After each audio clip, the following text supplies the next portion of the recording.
Good morning. Today we are going to start class 10th science. Physics का हम लोग first chapter number 2 है जिसका नाम इलेक्ट्रिसिटी है, वो पढ़ेंगे। इलेक्ट्रिसिटी में डिफरेंट टॉपिक्स हम लोग यहाँ पढ़ेंगे, बट सबसे पहले टॉपिक जो हम लोगों को जाननी है as per your NCERT book, वो है हमारा इलेक्ट्रिक चार्ज। सबसे पहले हम लोग को इलेक्ट्रिक चार्ज के बारे में ही जानना है कि इलेक्ट्रिक चार्ज क्या होता है। सो अगर आपके पास कोई बॉडी है, अगर आप इस दुनिया में किसी भी चीज़ के बारे में बात करोगे तो they are made up of two things. एक तो उसके अंदर मास होगा और एक रेडिएशन होगा, बस। इसके अलावा और दुनिया में कोई भी चीज़ किसी चीज़ से नहीं बनी होती है। अगर आपके पास एक ब्लॉक दे दिया जाए, तो कोई आयरन का ब्लॉक आपको दे दिया जाए, तो उस आयरन के ब्लॉक में कुछ अपना मास होगा, और उस आयरन के ब्लॉक में अगर मास होगा, आपके पास कोई भी मैटर है, तो अगर इस मैटर के बारे में बात करें तो बोलोगे इस मैटर के अंदर मास तो होगा, ये कन्फर्म है, मास तो कंपलसरी है। और जब किसी मैटर के अंदर मास होगा, इसका मतलब मास की वजह से एक फोर्स उसके ऊपर लगता है। अगर किसी बॉडी के अंदर मास है तो उस मास की वजह से एक फोर्स लगता है, जिस फोर्स को हम लोग क्लास 9 में पढ़े, gravitational force. It means that if a body has mass then it has some gravitational force. ये तो बिल्कुल किसी बॉडी को आप अगर उठाते हो तो आपको ये मालूम पड़ जाएगा कि उसका मास है, और अगर मास है तो ग्रेविटेशनल फोर्स फील होगा। इस बात को तो हम लोग ग्रेविटेशनल फोर्स ऑफ अर्थ से भी देखते हैं। बट एक एक्सपेरिमेंट हम लोग छोटे में किया करते थे, स्टैंडर्ड 8 में आप इलेक्ट्रोस्टैटिक्स जब पढ़ते थे उसमें, तो इलेक्ट्रोस्टैटिक फोर्स जब पढ़ते थे कि अगर हमारे पास कोई प्लास्टिक का कॉम है और उसको अगर हम लोग ड्राई हेयर में रब कर देते हैं, रब करने के बाद वो small pieces of bit of paper को अट्रैक्ट कर लेता है। अगर इस फोर्स के बारे में आप बात करोगे तो वो फोर्स एक नया टाइप का फोर्स है, जिसके बारे में आप लोगों ने मैटर के अंदर मास में तो नहीं पढ़ा था, क्योंकि मास से ग्रेविटेशनल फोर्स से दो मास के बीच में ही फोर्स लगता है। अगर उस फोर्स के बारे में बात करोगे जिससे एक com small plate of paper को अट्रैक्ट कर लेता है, तो वो पेपर और आपको जो कॉम है, प्लास्टिक का कॉम है, उन दोनों के बीच में एक फोर्स तो लग रहा है। उस फोर्स को हम लोगों ने वहां इलेक्ट्रोस्टैटिक फोर्स कहा था। अगर उस फोर्स के बारे में बात करो तो क्या आपके कॉम को रब करने से पहले वो फोर्स इस पे था? Answer is no. तो अगर वो comb small pieces of paper को अट्रैक्ट कर रहा है तो किस फोर्स से कर रहा है, और वो कर क्यों रहा है? तो किसी भी मैटर के अंदर मास तो विजिबल है, मास दिखता है आपको, मास आप फील करते हो, बट इसी मैटर के अंदर जैसे मास एक फंडामेंटल प्रॉपर्टी होती है किसी मैटर की, सिमिलरली एक मैटर के अंदर एक फंडामेंटल प्रॉपर्टी और भी होता है जिसको हम लोगों को बाद में मालूम पड़ा, और वो चार्ज कहलाया। उस केस में, कॉम वाले केस में, जब हम कॉम को रब क्या करते हैं और फिर बिट्स ऑफ पेपर उससे अट्रैक्ट कर लेते हैं, the force that exist between the paper and the plastic com is electrostatic force, and electrostatic force is work on the principle of charge के प्रिंसिपल में। It means that matter has mass as a fundamental property, as well as matter has also a fundamental property characteristic, that is charge. And today we are going to discuss about electric charge. अब अगर electric charge को define करें तो electric charge क्या होता है, तो इसका मतलब इलेक्ट्रिक चार्ज के वजह से ही इलेक्ट्रोस्टैटिक फोर्स आता है, और इलेक्ट्रिक चार्ज के वजह से ही इलेक्ट्रिसिटी आता है, यानी हमारे घर में बिजली आती है। एज वेल एज, अभी अगर आपको थोड़ा सा आगे ले जाएं तो आपको यही बता दें, आगे आप क्लियर हो जाओगे कि इसी इलेक्ट्रिक चार्ज की वजह से ही आपको आपके पास मोटर है, इलेक्ट्रिक मोटर है, आपके पास इलेक्ट्रिक जनरेटर है। It means that charge can produce electricity, charge can produce electric current, as well as charge can produce magnetic field also, मतलब मैग्नेटिज्म भी प्रोड्यूस कर सकता है। जब लोगों को पता नहीं था अबाउट चार्ज, तो लोग इलेक्ट्रिसिटी और मैग्नेटिज्म को अलग अलग करके पढ़ा करते थे, लेकिन जब लोगों को मालूम पड़ा कि magnetism and electricity both are actually same things, both are same things. If you have a charge, then you can produce electric current or electricity, and if you have a charge, you can also produce magnetic field or magnet. So actually charge is basic fundamental property on which electricity and magnetism based. If we are going to define electric charge, तो मैंने पहले आपको कहा कि electric charge तो एक property है, fundamental property है, तो हम लोग ऐसे ही डिफाइन करेंगे कि इट इज द प्रॉपर्टी जो किसी भी मैटर के साथ ऑलरेडी एसोसिएटेड होता है, एसोसिएटेड विथ एनी मैटर, जिसकी वजह से due to which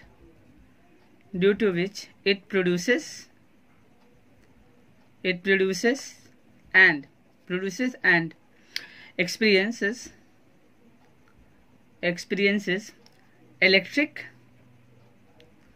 electric and magnetic effect. Electric charge की वजह से ही उसके अंदर इलेक्ट्रिक इफेक्ट आता है, इलेक्ट्रिक करंट, और मैग्नेटिक इफेक्ट आता है, मतलब magnetic field. We can also say this electric charge is main cause of electric field और magnetic field. You can also say force. अगर कोई बॉडी है, बॉडी के बीच में मास है, तो फोर्स लग रहा है, वो ग्रेविटेशनल फोर्स हो गया। और चार्ज की वजह से जो फोर्स लगता है उसको हम लोग क्या बोलते हैं, इलेक्ट्रोस्टैटिक फोर्स या इलेक्ट्रिकल फोर्स बोलते हैं। तो हम यहाँ लिख सकते हैं कि चार्ज रिस्पॉन्सिबल क्या है, तो चार्ज ऑन अ बॉडी, अगर किसी बॉडी के पास चार्ज है तो charge on a body is responsible for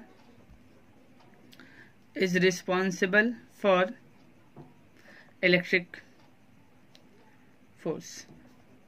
force. Charge की वजह से ही इलेक्ट्रिक फोर्स आता है, जिसको हम लोग इलेक्ट्रोस्टैटिक फोर्स भी कहते हैं। और मास की वजह से क्या आता है, मास की वजह से ग्रेविटेशनल फोर्स आता है। मास on a body is responsible for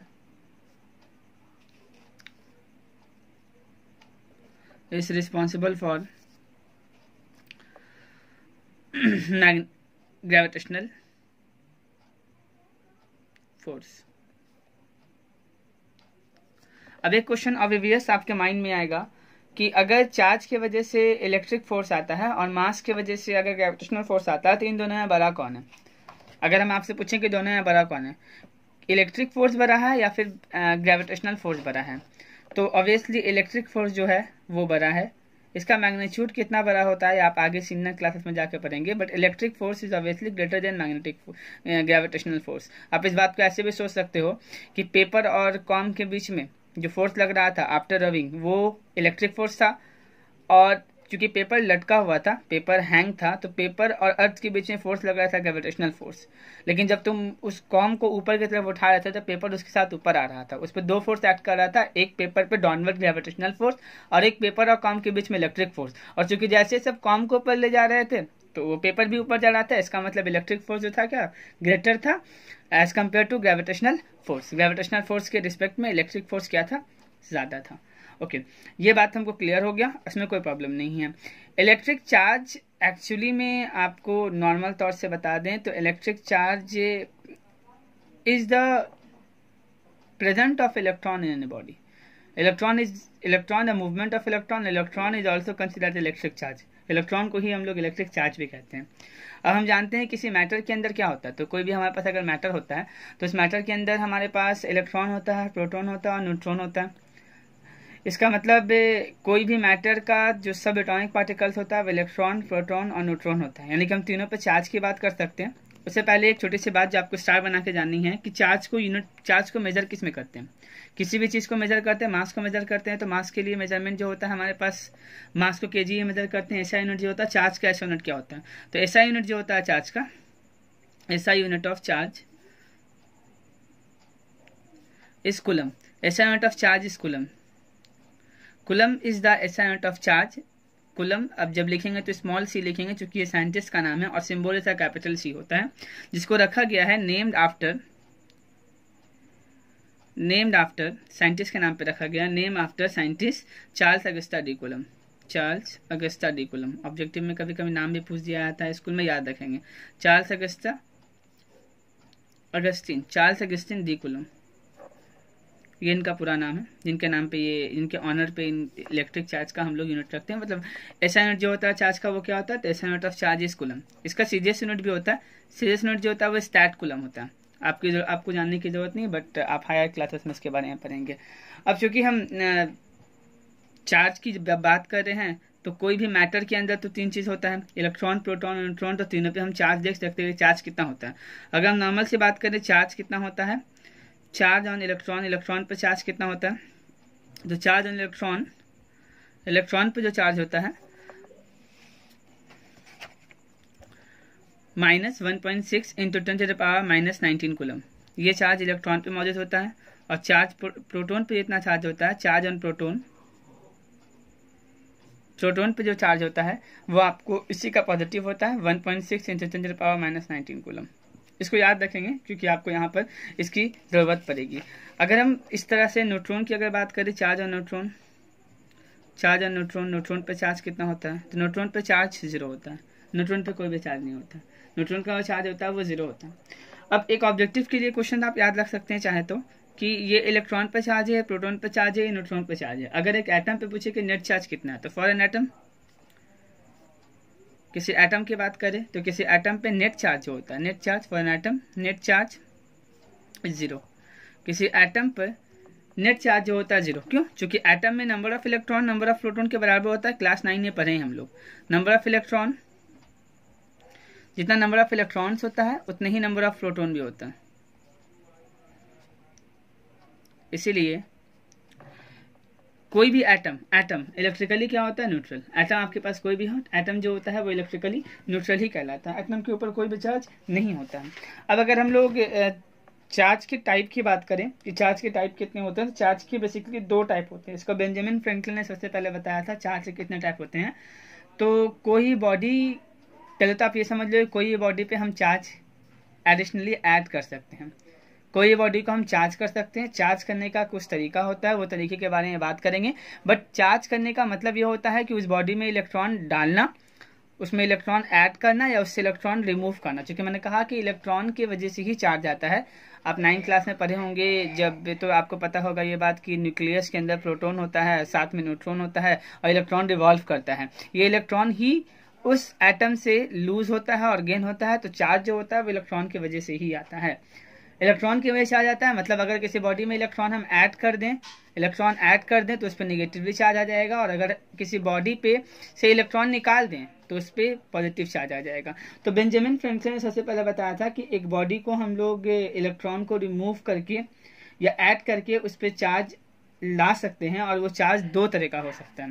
तो हम इस बात को यहाँ नोट कर लेते हैं कि अ body can be charge by adding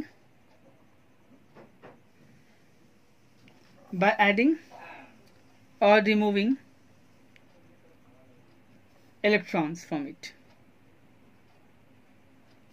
उसमें से आप इलेक्ट्रॉन ऐड कर लें या इलेक्ट्रॉन उसमें डाल दें, वो चार्ज हो जाएगा। बेंजामिन फ्रैंकलिन ने बताया था, अकॉर्डिंग टू बेंजामिन, चार्ज 2 तरह के होते हैं। Charges are of 2 type. Charge 2 तरह के होते हैं। चार्जेस 2 तरह के होते हैं। एक होते हैं पॉजिटिव चार्ज और दूसरा होता है negative charge.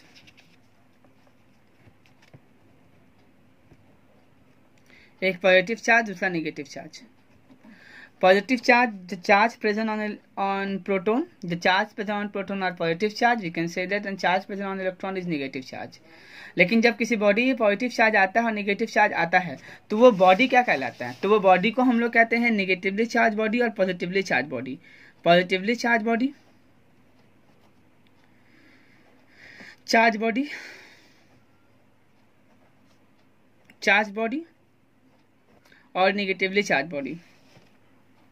Positively charge body और नेगेटिवली चार्ज बॉडी। किसी बॉडी पे अगर चार्ज आता है तो हम उसको क्या बोलते हैं? पॉजिटिवली चार्ज बॉडी और नेगेटिवली चार्ज बॉडी। इस तरह से हम उसको पॉजिटिवली चार्ज या नेगेटिवली चार्ज बॉडी कहते हैं। अब कौन से बॉडी को हम लोग पॉजिटिवली चार्ज बोलेंगे, कौन से बॉडी को नेगेटिवली चार्ज बोलेंगे, वी कैन इजिली अंडरस्टैंड। अगर हम लोग पॉजिटिवली चार्ज बॉडी किसे बोलेंगे तो वैसा बॉडी जिसके अंदर इलेक्ट्रॉन की कमी हो तो वो पॉजिटिवली चार्ज बॉडी होगा। अब डिफाइन कर सकते हैं, अ बॉडी विच हैज डिफिसिट्स और deficiency of electron are said to be positively charge. अब डिफाइन कर सकते हो, a body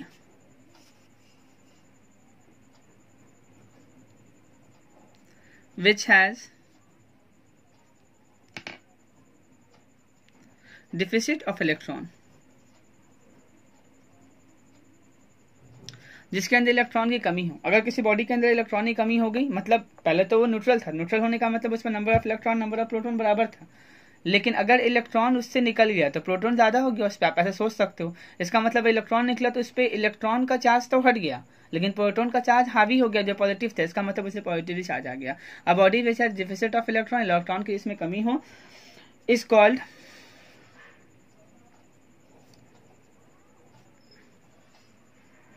positively charged body। And while a body which has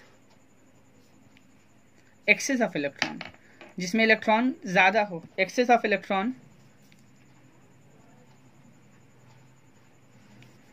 is called negatively charge body. उसे हम लोग क्या बोलेंगे? नेगेटिवली चार्ज बॉडी बोलेंगे।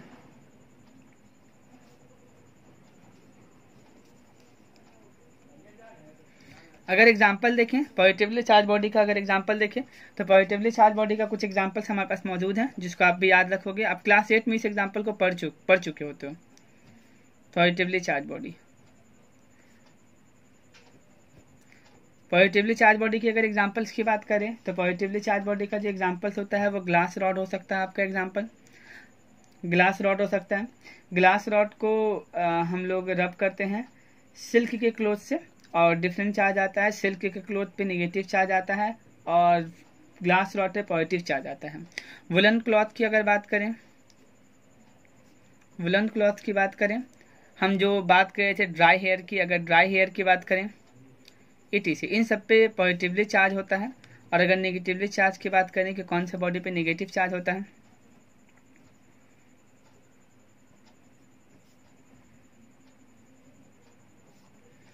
नेगेटिवली चार्ज बॉडी, तो आपको एग्जांपल में नेगेटिवली चार्ज बॉडी में आप ले सकते हो प्लास्टिक रॉड। प्लास्टिक रॉड को वुलन क्लॉथ से हम रब करते हैं। Plastic rod, silk cloth, com की बात कर लेते हैं आप, प्लास्टिक ही होता है ETC। This all are negatively charge body, this all are negatively charge body, इन सब पे नेगेटिवली चार्ज बॉडी होता है। अब किसी बॉडी पे चार्ज है या नहीं है, तो अगर किसी, हमने स्टार्टिंग में कहा कि किसी बॉडी पे चार्ज होता तो नहीं है, चार्ज हम लोग उस पर ऐड कर सकते हैं। तो अगर चार्ज ऐड कर सकते हैं तो चार्ज ऐड करने का क्या तरीका होता है? कोई बॉडी पे चार्ज, जैसे पेन है प्लास्टिक का, इस पर चार्ज तो नहीं है, चार्ज हम ऐड कर सकते हैं। तो हमारे पास 3 मेथड है किसी बॉडी पे चार्ज ऐड करने के। काफ़ी इंपॉर्टेंट मेथड होते हैं, अब बस ध्यान में रखेंगे सारा मेथड को। Method of charging, method of charging, charging के हमारे पास कितने मेथड मौजूद हैं? मेथड ऑफ चार्जिंग, अगर हम लोग चार्जिंग के मेथड की बात करें कि how many way by which we can charge any body, तो basically we have 3 method to charge a body. पहला होता है बाय रबिंग, रब करके दो बॉडी को, जो ज़्यादा कॉमन है, सबसे फेमस यही है, बाय रबिंग, और बाय फ्रिक्शन ये बोलते हैं हम इसे। दूसरा जो आपके पास होता है वो होता है बाय कंडक्शन, अभी बात करेंगे हम लोग बाय कंडक्शन। और तीसरा जो होता है वो हमारे पास है by convection, induction, sorry, by induction, induction, by induction. Total 3 method, by rubbing और फ्रिक्शन, बाय कंडक्शन और बाय इंडक्शन। तीनों मेथड को हम लोग बारी बारी समझा रहे हैं और बारी बारी हम तीनों मेथड के बारे में पढ़ेंगे। पहले हम बात कर लेते हैं रबिंग की। रबिंग की कुछ बातें हैं जिसमें काफ़ी इंपॉर्टेंट हो, जो आपको याद रखनी है। रबिंग में क्या होता है? दो हम बॉडी लेते हैं, दोनों बॉडी न्यूट्रल होता है। जब दो बॉडी को हम आपस में रब कर लेते हैं, रब करने के बाद एक बॉडी, जब हम एक बॉडी को दूसरे बॉडी पे रब करते हैं तो क्या होता है? रब करने पे एक बॉडी पॉजिटिवली चार्ज हो जाता है और एक बॉडी निगेटिवली चार्ज हो जाता है। सपोज करिए हमारे पास ड्राई हेयर और प्लास्टिक कॉम्ब है, मैंने दोनों को रब किया। रब करने के बाद क्या होगा? रब करने पे ये होगा कि एक बॉडी इलेक्ट्रॉन लूज कर देगा और एक बॉडी इलेक्ट्रॉन गेन कर लेगा।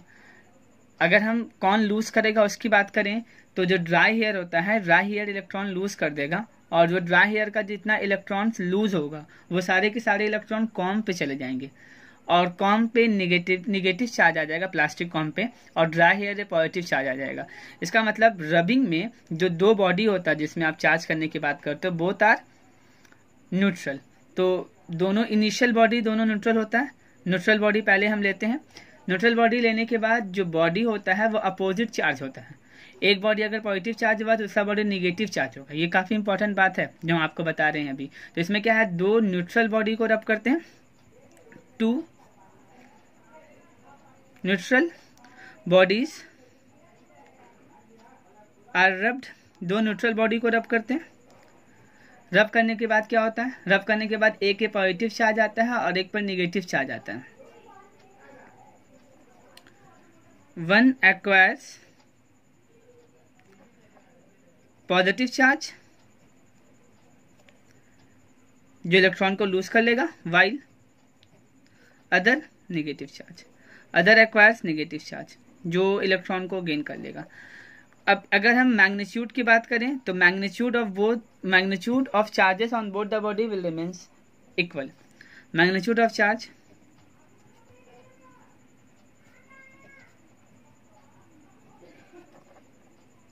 on both body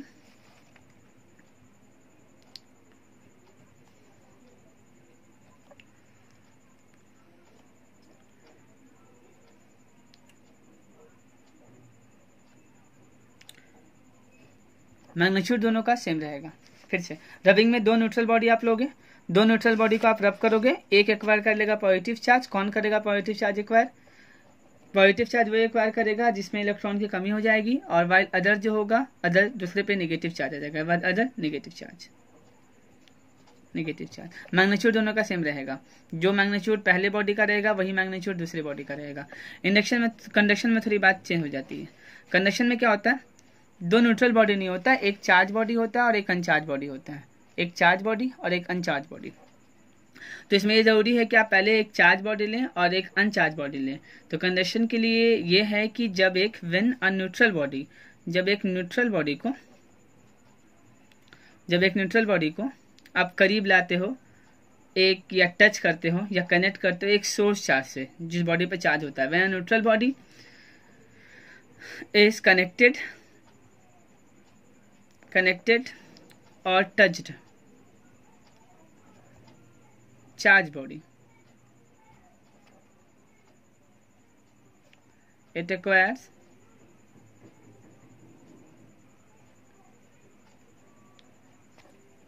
charges। Neutral body charge acquire कर लेता है, लेकिन इसमें कुछ बातें, आपको एक बात बहुत इंपॉर्टेंट है इसमें, कि जो पोलैरिटी होती है चार्ज की वो सेम होती है। जो न्यूट्रल का चार्ज होता है वही चार्ज जो चार्ज आपके सोर्स बॉडी का होता है वही चार्ज न्यूट्रल बॉडी का भी होता है, और चार्ज जो होता है वो इक्वली डिस्ट्रीब्यूट होता है। दो बातें आपको इसमें याद रखनी है। पहले याद रखना है कि पोलैरिटी का मतलब होता है नेगेटिव या पॉजिटिव चार्ज। तो पोलैरिटी ऑफ चार्ज जो होगा, पोलैरिटी ऑफ चार्ज की पोलैरिटी जो होगी is same as source charge जो चार्ज बॉडी है उसकी सेम होगा, और चार्ज जो होगा इक्वली डिस्ट्रीब्यूट होगा। दोनों में चार्ज का डिस्ट्रीब्यूशन जो होगा वो इक्वली होगा। ये काफी इंपॉर्टेंट है कि चार्ज का डिस्ट्रीब्यूशन जो होगा वो इक्वली होगा, अनइक्वली डिस्ट्रीब्यूशन नहीं होगा चार्ज का। अगर आप फिगर समझना चाहते हो तो आप फिगर से काफी आसानी से समझ सकते हो इसको। कि सपोज करो कि आपके पास से एक बॉडी है, ये बॉडी आपको चार्ज बॉडी था, इसके ऊपर कुछ पॉजिटिव चार्ज था मान लेते हैं। अब ये चार्ज जो है ये बॉडी ए था, और एक दूसरा बॉडी था, ये बॉडी बी था। ये बॉडी पहले इससे कनेक्टेड नहीं था, इस पर कोई चार्ज नहीं था। हमने क्या किया, इसको कनेक्ट कर लिया। ये बॉडी ए और ये बॉडी बी, मैंने कनेक्ट कर लिया इसको। कनेक्ट करने के बाद ये पॉजिटिव चार्ज जो इसके ऊपर था, ये पॉजिटिव चार्ज इस वायर के थ्रू इस बॉडी में आना स्टार्ट हो जाएगा। पहले इस पे charge 0, Q is equal to 0। इसे मान लेते हैं Q जो था वो कैपिटल Q के बराबर था। आफ्टर कनेक्टिंग विद वायर, इस पे जो चार्ज आ जाएगा वो पहले वाले का हाफ, और इस पे भी चार्ज होगा इस पे जो पहला था उसका हाफ। मतलब चार्ज जो होगा वो इक्वली डिस्ट्रीब्यूट हो जाएगा दोनों बॉडी में। जो भी इसका रहेगा हाफ, अगर ये पॉजिटिव होगा तो पॉजिटिव होगा, अगर ये नेगेटिव रहेगा तो नेगेटिव होगा, और मैग्नीट्यूड जो होगा वो बॉडी का हाफ हो जाएगा मैग्नीट्यूड। अगर हम थर्ड की बात करें, थर्ड हमारे पास जो होगा, थर्ड बाय इंडक्शन, तीसरा नंबर हम यहाँ लिख देते हैं तीसरा में, बाय इंडक्शन। बाय इंडक्शन, अगर हम इंडक्शन की बात करें तो इंडक्शन में दो बातें आपको, इसको लिखवाने की जरूरत नहीं, आपको फिगर से हम समझा देते हैं, आप फिगर समझने की कोशिश करेंगे। आपके पास दो स्फीयर है, again this is sphere A and this is sphere B. अब इस स्फीयर पे से we have positively charge sphere, इस स्फीयर पे पॉजिटिव चार्ज है, और इस स्फीयर पे अभी कोई चार्ज नहीं है। इसमें सिर्फ पॉजिटिव है, इलेक्ट्रॉन इसका लूज हुआ है, नेगेटिव चार्ज लूज किया, सिर्फ पॉजिटिव है। इस पर जूम कर लेते हैं। इसे पॉजिटिव चार्ज नेगेटिव चार्ज दोनों है, positive negative positive negative positive negative positive negative positive negative. इसका मतलब ये चार्ज है, ये बॉडी चार्ज बॉडी है, और ये अनचार्ज है, क्योंकि number of positive charge and number of negative charge in this body are same. इसीलिए ये अनचार्ज है और ये चार्ज है। ये अनचार्ज है मतलब ये न्यूट्रल बॉडी है, और ये चार्ज है। अब इस बॉडी को हम इसके थोड़ा और करीब ले आते हैं। जैसे हम उसको थोड़ा करीब करेंगे अब क्या होगा, इस पर तो ऑलरेडी पहले से पॉजिटिव चार्ज है, इससे पहले से पॉजिटिव चार्ज मौजूद है। इस बॉडी को हम थोड़ा सा और करीब ला के रखते हैं, जैसे इसके और करीब लाएंगे इसको हम, अब क्या होगा, इस बॉडी का जितना भी नेगेटिव चार्ज होगा सबको ये पॉजिटिव चार्ज अपनी तरफ अट्रैक्ट करना चाहेगा, लेकिन चूंकि बीच में तो एयर है तो ये नेगेटिव चार्ज इसको तोड़ के इधर नहीं आ सकते, पॉजिटिव चार्ज इधर नहीं जा सकता, but this positive charge tends to attract all negative charge toward itself and repel all the positive charge, so all the positive charge just go there. After this आप इसको अगर अर्थिंग कर देते हो, अर्थिंग करने के बाद क्या होगा, जैसे आप इसको अर्थिंग करोगे this all excess positive charge goes to earth, और अब इस बॉडी पे सिर्फ और सिर्फ एक ही चार्ज बचा, पहले से ये बॉडी ए था, ये बॉडी बी था, इस ए बॉडी पे जो चार्ज था ये एज इट इज रहा, लेकिन ये क्यू बॉडी पे चार्ज जो आया वो कितना आया, तो ये सारा पॉजिटिव चार्ज खत्म हो गया, अर्थिंग हटा दीजिए, बी बॉडी पे चार्ज नेगेटिव आ गया। देखा आपने, ये पॉजिटिव था, ये मैंने एक्चुअली में टच नहीं करना, इंडक्शन में एक्चुअली में टच नहीं करेंगे, बस करीब ला के रख देंगे, अर्थिंग कर देंगे। जो भी चार्ज, सोर्स चार्ज आपका जो भी रहेगा उसका अपोजिट चार्ज आपको न्यूट्रल बॉडी पे आ जाएगा। बट एक बात हर हाल में याद रखनी है कि जो ये बॉडी को हम लोग बोलते हैं इंड्यूसिंग बॉडी, तो जो ये चार्ज बॉडी जो है इंड्यूसिंग बॉडी कहलाता है। इंड्यूसिंग बॉडी जो है वो ना ही तो इलेक्ट्रॉन गेन करेगा, नहीं तो चार्ज, ना ही तो चार्ज गेन करेगा, ना ही चार्ज लूज करेगा। जो नेचर होगा चार्ज का इस बॉडी पे, न्यूट्रल बॉडी पे, वो अपोजिट होगा इंड्यूसिंग बॉडी के, और जो चार्ज का मैग्नीट्यूड होगा न्यूट्रल बॉडी पे वो इस इंड्यूसिंग बॉडी के चार्ज के बराबर होगा या उससे छोटा होगा। ये तीन बातें, 3 पॉइंट काफी important that you should keep in your mind. Point number first, point बना लेते हैं इसमें, पॉइंट आपको याद रखने के लिए। पॉइंट नंबर फर्स्ट क्या है, इंड्यूसिंग बॉडी, इसकी नाम है। इंड्यूसिंग बॉडी जो होगा, inducing body neither gains nor loses electrons. Charge लिखते हैं, ना ही तो ये चार्ज लूज करेगा और ना ही तो चार्ज गेन करेगा। फर्दर जो नेचर होगा, नेचर जो होगा इस बॉडी पे चार्ज का, इंड्यूस चार्ज का जो नेचर होगा, nature of induce charge, nature of induce charge, induce charge का जो नेचर होगा is opposite of inducing body हर हाल में। और तीसरा जो आपको याद रखना है कि मैग्नीट्यूड, सपोज करते हैं कि इस पे चार्ज जो था वो क्यू था, इस पे चार्ज जो था वो क्यू था, इस पे जो चार्ज आया, इस पे पहले चार्ज 0 था, इस पे चार्ज, अभी चार्ज तो इस पे है ही नहीं, अर्थिंग करने के बाद देखेंगे बॉडी पे कितना चार्ज है, इस पे चार्ज आ गया क्यू। ये अगर क्यू चार्ज था तो ये बॉडी पे चार्ज जो होगा हम मान लेते हैं Q is equal to Q dash होगा। आपको याद ये रखना है कि ये जो क्यू डैश का मैग्नीट्यूड होगा, क्यू डैश का मैग्नीट्यूड होगा, ये क्यू डैश का मैग्नीट्यूड इस क्यू के बराबर होगा या इससे छोटा होगा हमेशा। ये पॉजिटिव है तो ये नेगेटिव होगा, इस बात को याद रखेंगे। अपोजिट तो होगा ही, अगर ये पॉजिटिव है तो ये नेगेटिव होगा, ये पॉजिटिव है तो ये नेगेटिव, ये नेगेटिव तो ये पॉजिटिव। चलिए यहाँ पर इसको पॉजिटिव माना, इसको नेगेटिव, तो माइनस क्यू डैश जो इस बॉडी पे चार्ज आया है दैट इज इंड्यूस बॉडी पे, ये तो इंड्यूसिंग बॉडी है, तो इंड्यूसिंग बॉडी जो होगा अगर हम उसकी बात करें तो यहाँ पर अगर ये नेगेटिव, ये से पॉजिटिव चार्ज है, इससे पॉजिटिव चार्ज है, तो इस पे नेगेटिव चार्ज आएगा और इसका मैग्नीट्यूड जो होगा वो इसके मैग्नीट्यूड के बराबर होगा या इसके मैग्नीट्यूड से छोटा होगा। इस बात को आपको याद रखना है। तीनों में 3 चीजें हैं जो आपको, 2-2 चीजें, 3-3 चीजें जो आपको इसमें याद रखनी है। These are the 3 ways in which a body can be charge.